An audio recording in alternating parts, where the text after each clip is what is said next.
There's a spirit at Bryan Health, a passion that says we can make it better, stronger, to raise our kids, to build our future, to move forward together. It's time for Bryan Health Radio. Here's Melanie Cole. Your mouth goes through many challenges in your lifetime. One major dental milestone that usually takes place between the ages of 17 and 21 is the appearance of your third molars. Historically, these teeth have been called wisdom teeth because they come through at a more mature age. My guest today is Dr. Kevin Rieck. He's an oral and maxillofacial surgeon at Nebraska Oral and Facial Surgery. Welcome to the show, Dr. Rieck. So what are wisdom teeth? Thanks, Melanie. Wisdom teeth are part of the normal dental development of permanent teeth. We have 20 baby teeth and 32 permanent teeth. These are the last ones that come into position, and as you mentioned, it's usually in the late teens or early 20s in sort of the age of wisdom. Okay, so does everybody get them? Most patients or most people will develop third molars, but interestingly enough, they can be congenitally missing. Some patients don't develop all of them, or they can have variations where they may develop just the top ones or the bottom ones, or left or right. There's a number of variations that are possible. In addition to that, patients can also develop extra ones. So some patients can have, multiple ones in one area or duplicates in different areas and such. So there's a lot of variability that can occur with them. So what are some of the reasons for having them removed? I mean, we don't remove others of our teeth unless they're impacted or something. Why these? That's a great question, and one that patients frequently ask. Generally, there isn't adequate room for third molars or wisdom teeth to erupt fully into the mouth. This frequently leads to problems with localized inflammation or pain. Patients have problems with hygiene in those areas and can develop localized infections. Periodontal problems can start to develop where they develop bone loss associated with those teeth and then subsequently the adjacent teeth.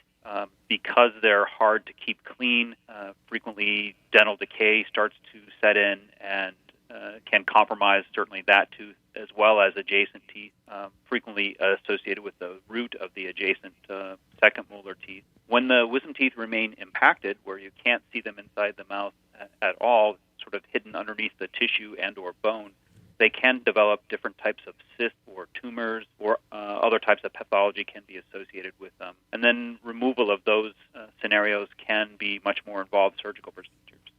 So who should remove them? If someone knows that their child has wisdom teeth or they have some that were never removed, who do you go see?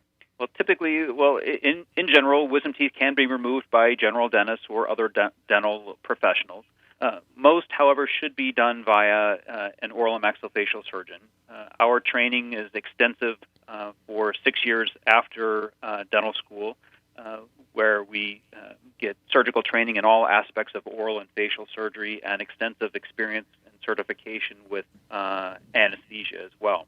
Having those types of procedures performed in our offices provides patients the safest and most comfortable option to perform the surgical procedure for them. So, Dr. Rieck, speaking of comfort, what is it like to have your wisdom teeth removed? Back in the day and many years ago, people used to think of this as quite a scary, painful thing. It's probably not that way anymore, is it?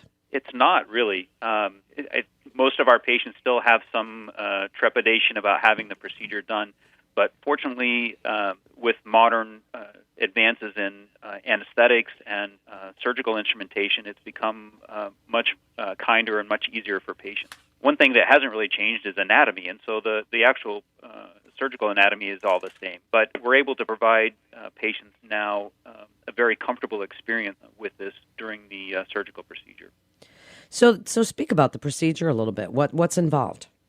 Most patients come for the procedure, and it varies a little bit regarding having a consultation ahead of time and then scheduling the procedure, or doing the consultation and having the procedure the same day. We do a lot of that latter aspect just as a convenience for patients. It's difficult for people with their schedule and things nowadays to come multiple times.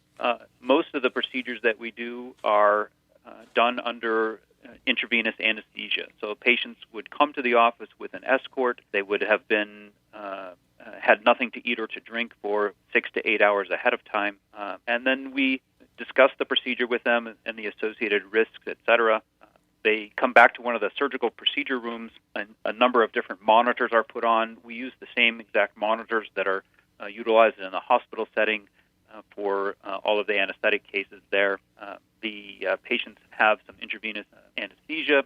Their eyes closed. They kind of drift off to sleep. And then once they're comfortable like that, they still receive local anesthetic. The bonus of that is that they don't feel any of the local anesthetic injection. Typically, there's going to be 10 to 12 injections for a full set of wisdom teeth. So it's nice not to have to experience any of that. The procedure varies in length from 20 to 30 minutes on average, and then once the patients are finished, they'll come to the recovery area and are recovered by our nursing staff.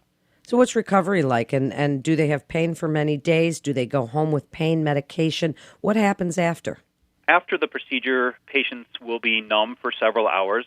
We discuss with them postoperative wound care, diet, medications, and things.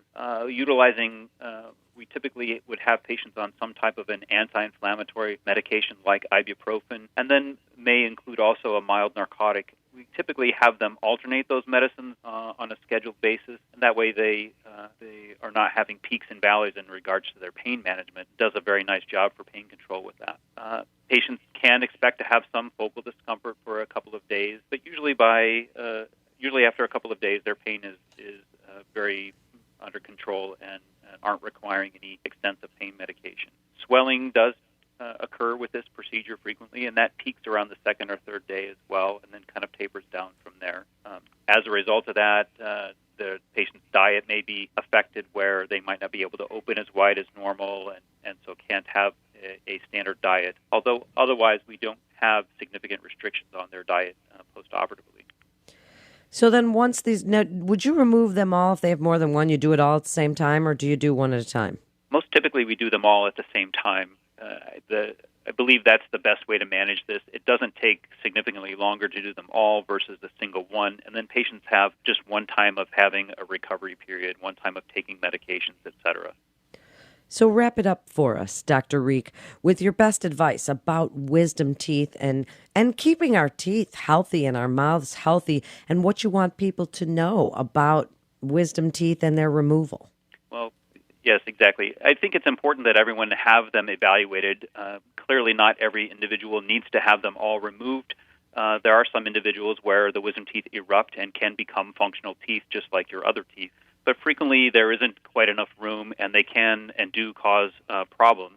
They're easier to remove when patients are younger than when you get to be in your more adult years, and it can be more difficult at that time. The recovery can be more complicated. So we recommend that patients monitor their oral health with their general dentist at their frequent visits, and then certainly if any pathology or any symptoms are developing with the wisdom teeth, then clearly having a referral and evaluation further is indicated. Thank you so much for being with us today, Dr. Rieck. It's great information. People always have questions about wisdom teeth, and if you have questions about your wisdom teeth, you can call 402-327-9400. That's 402-327-9400. Or you can go to NebraskaOralFacialSurgery.com. That's NebraskaOralFacialSurgery.com. This is Bryan Health Radio. I'm Melanie Cole. Thanks so much for listening.